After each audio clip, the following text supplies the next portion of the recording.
Okay, the purpose of this video is to convey the basic concept of the PBR age calculator. Some of the tables and formulas in the latest version of the spreadsheet have been revised, but it's still a very similar concept. Okay, the question is, how long has this been a balanced rock?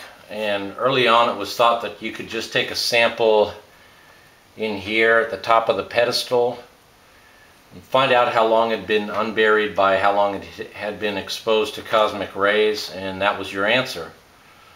So there's this concept for beryllium-10 dating. The clock actually starts ticking the moment the rock is exposed to cosmic rays. Well, that's true, but the cosmic rays penetrate mass. So when your sample was still underground, it was already exposed to some cosmic rays.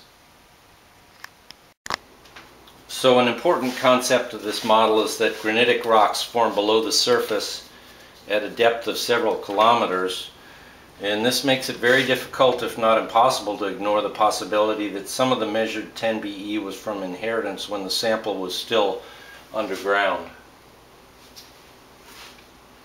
So how do we figure this inheritance?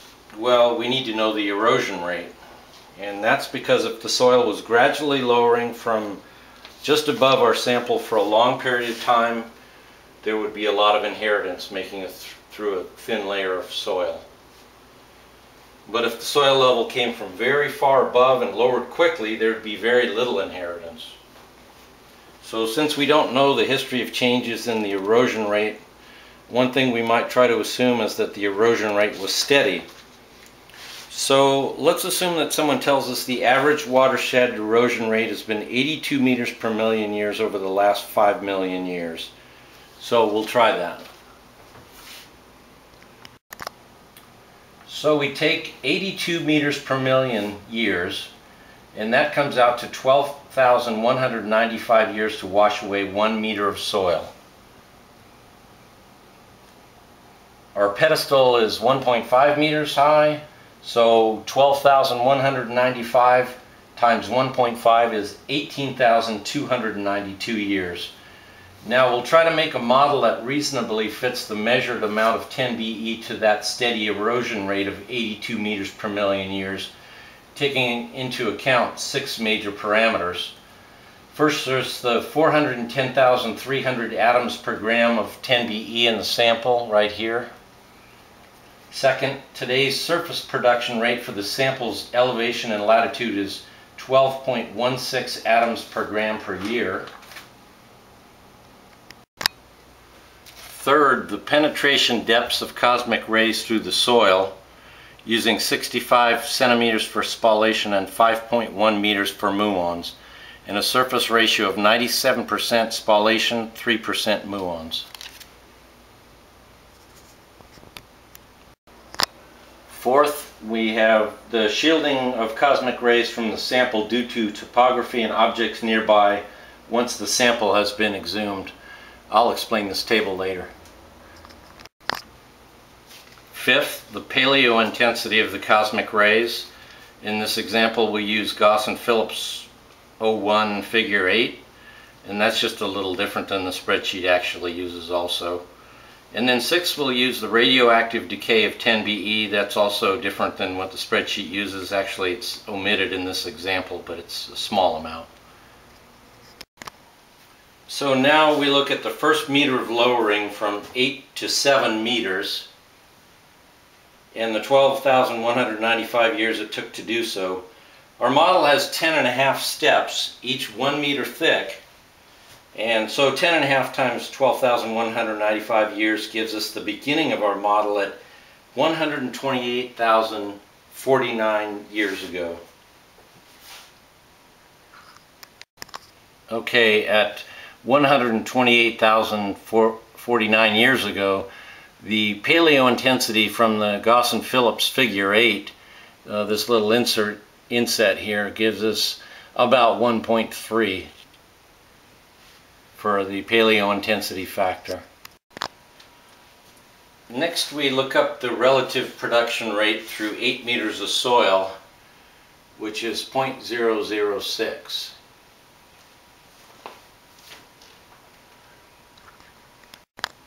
Now the topographic and geometric shielding for this row doesn't count since the sample's still underground, and the radioactive half-life has also been omitted as a factor, but it's included in the actual spreadsheet model.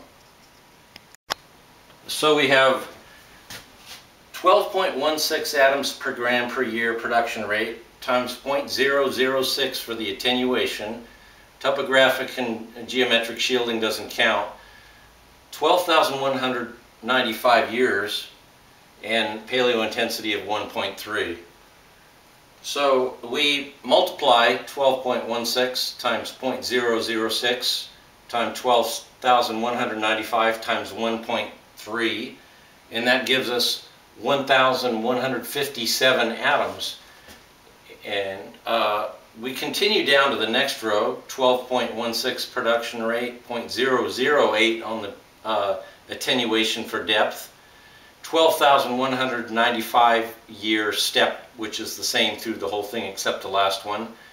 That gives you paleo intensity of 1.3.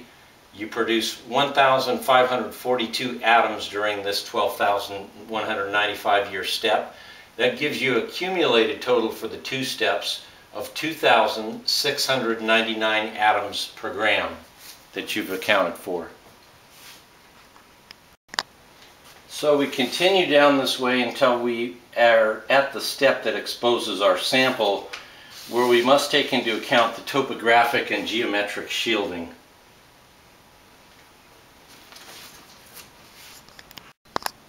Okay, in a separate spreadsheet file called flux tables, there's a table where you can delete cells representing 10 degree by 10 degree portions of the sky to calculate the shielding. Here's the top of the rock where it's shielded from the sky, and there's a little bit of the horizon is raised at the Grass Valley site there. Also, the Cronus 10BE online calculator is very handy for this calculation. You just put in number pairs. And from that we get a topographic and geometric shielding of 0.94. So for this step only, the one that the sample becomes exhumed in, there's a number between 0.94 and 1 that we want to use.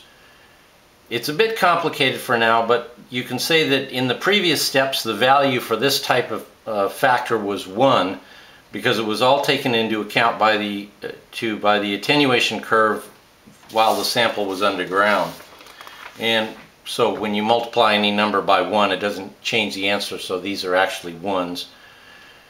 So we used 0.98 for this step, and the full shielding of 0.94 for the remaining 1.5 steps.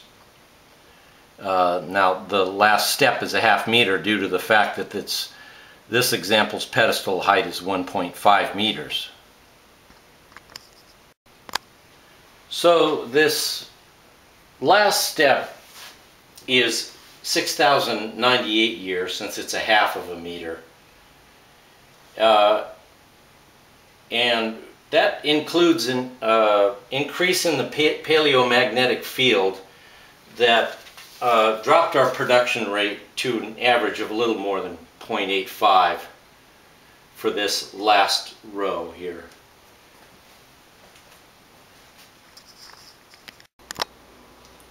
So that gives a cumulative total of 410,568 atoms per gram accounted for, and you have to assume that you lost at least 268 atoms to half-life, fire spalling, erosion of the rock, surface horizontally, etc. So now we found that the erosion rate of 82 meters per million years, or 12,195 years per meter, reasonably fits this model.